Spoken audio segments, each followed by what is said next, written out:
First of all,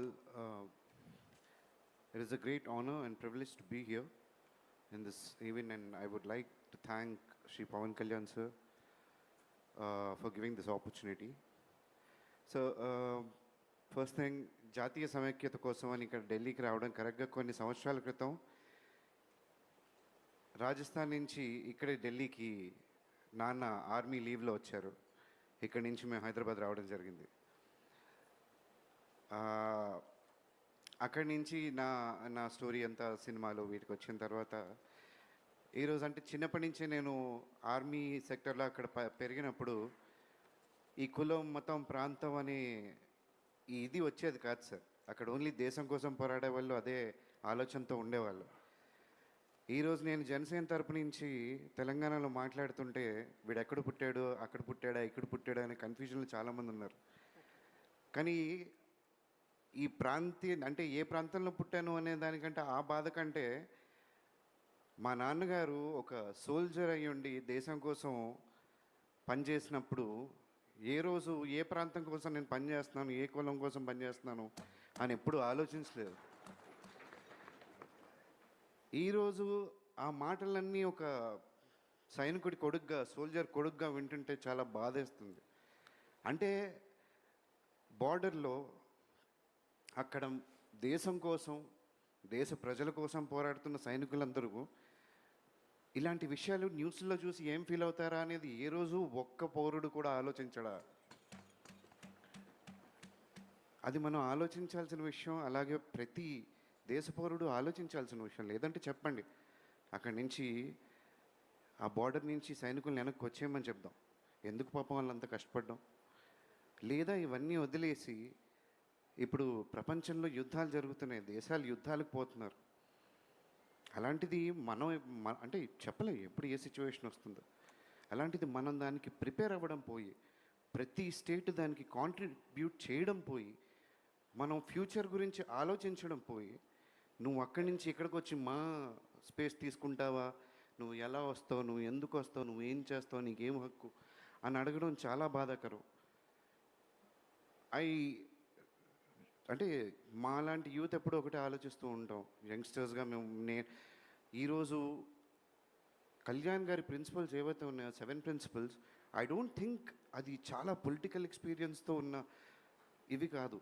చిన్నప్పుడు ఎవరైనా సరే స్కూల్లో ఉన్నప్పుడు, కాలేజీలో ఉన్నప్పుడు ఏదైనా అన్యాయం జరుగుతుంటే ఇది తప్పు అనుకుంటాం. ఏదో కుల వివక్ష వస్తే అంటే ఆ టైంలో కులం, మతం ఇలాంటి ఆలోచనలే మా మైండ్లో ఉండవు. అక్కడి నుంచి సొసైటీ ప్రెషర్స్ వల్ల ఇక్కడికి వస్తాం తప్పితే ఇలాంటి ఆలోచనలకి నిజంగా చాలా ఇన్నోసెంట్ ఆలోచనలు అవి. ఆ ఆలోచనతో మనం అంత ముందుకెళ్తే దేశం పురోగతి ఇంకో విధంగా ఉంటుందని నేను బలంగా నమ్ముతాను. So thank you sir. ఈరోజు అలాంటి ఒక స్టేజ్ ఇక్కడ కల్పించినందుకు. చాలామంది యూత్ ఇప్పుడు లైవ్లో ఇన్స్టాగ్రామ్ ఆర్ ఫేస్బుక్, టీవీల్లో చూస్తూ ఉంటారు. I'm very sure they will learn a lot from this particular event. And especially when it comes to Gen Z, ఇప్పుడు చదివిన రెజల్యూషన్కి I second the same, sir. Thank you. Thank you very much, Tanish. Very heartful words. That's what we all have to stand for, and that's what we are here, the patriotism and the supreme sacrifices made by our armed forces and their families into keeping us secure. So ఈ resolution సారాంశం మనం అందరం కూడా చాలా జాగ్రత్తగా ప్రజలకి అర్థమయ్యే విధంగా, మనకు కూడా అర్థమయ్యే విధంగా, ఇది మన రోడ్ మ్యాప్గా మనం భావించుకునే విధంగా వీటిని మనం ఇంకా క్షుణ్ణంగా అధ్యయనం చేసుకుని ప్రతి సందర్భంలో కూడా ప్రతి ఒక్కరు మాట్లాడాలని మనస్ఫూర్తిగా నేను ఈ సందర్భంగా కోరుకుంటూ, ఇప్పుడు మన పార్టీ అధ్యక్షులు పవన్ కళ్యాణ్ గారికి ఇచ్చే ముందు ఇంత అద్భుతమైన ఈ సమావేశం, ఈ కార్యక్రమం, ఈ ఆలోచనకి ప్రత్యేకంగా ఆయనకి మనందరి తరఫున మనస్ఫూర్తిగా ధన్యవాదాలు తెలపాలని నేను కోరుకుంటూ, రాబోయే రోజుల్లో కూడా కళ్యాణ్ గారు ఒక మాట అన్నారు, ఇటువంటివి మనం అనేక ప్రాంతాల్లో చేసుకుంటూ వెళ్దాం, దేశవ్యాప్తంగా దేశంలో అనేక ప్రాంతాల్లో కూడా చేద్దామని చెప్పారు. సో నిజంగా it's so hurtful to think. I mean we're thinking beyond what is considered to be local, global అన్నట్టుగా we have stepped up our activities to a scale where we're trying to make people understand the purpose of the journey of Janasena, which is very important. ఎందుకంటే చాలామంది ఏమనుకునే వాళ్ళంటే ఏదో పదవి కోసం, లేకపోతే మీకు ఏం సంబంధం, నిజంగానే మీరు పోటీ చేస్తారా, ఎంత దూరం వెళ్ళగలుగుతారు, పార్టీలో ఏం చేస్తారు మీరు అనే విధానంలో చాలామంది మాట్లాడేవాళ్ళు, మన అవమానపరిచేవాళ్ళు.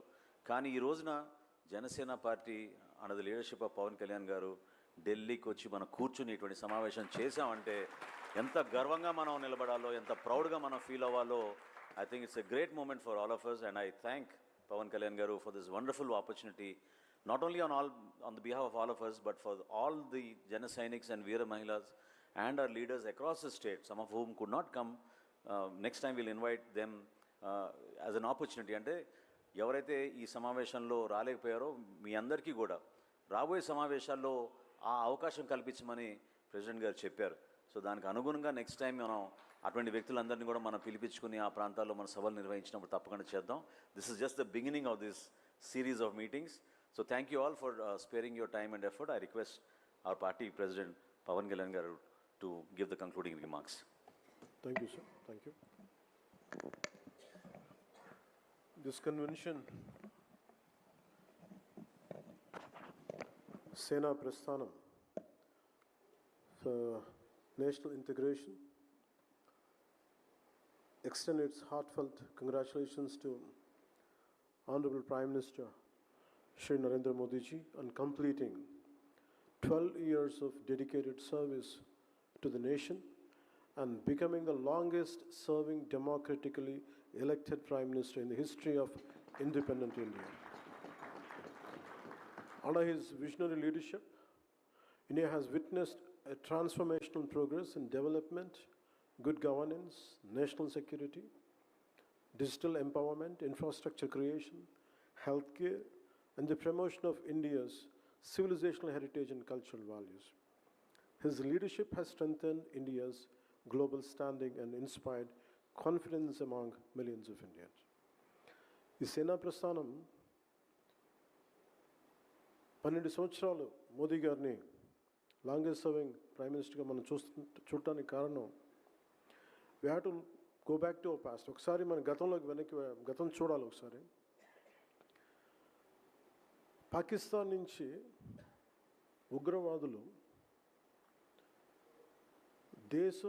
మన కమర్షియల్ క్యాపిటల్ అయిన ముంబైలో దాడులు చేసి 72 గంటలు ఉగ్రవాదం పిడికిల్లో ఇరుక్కుపోతే ఆ రోజు దేశం అంతా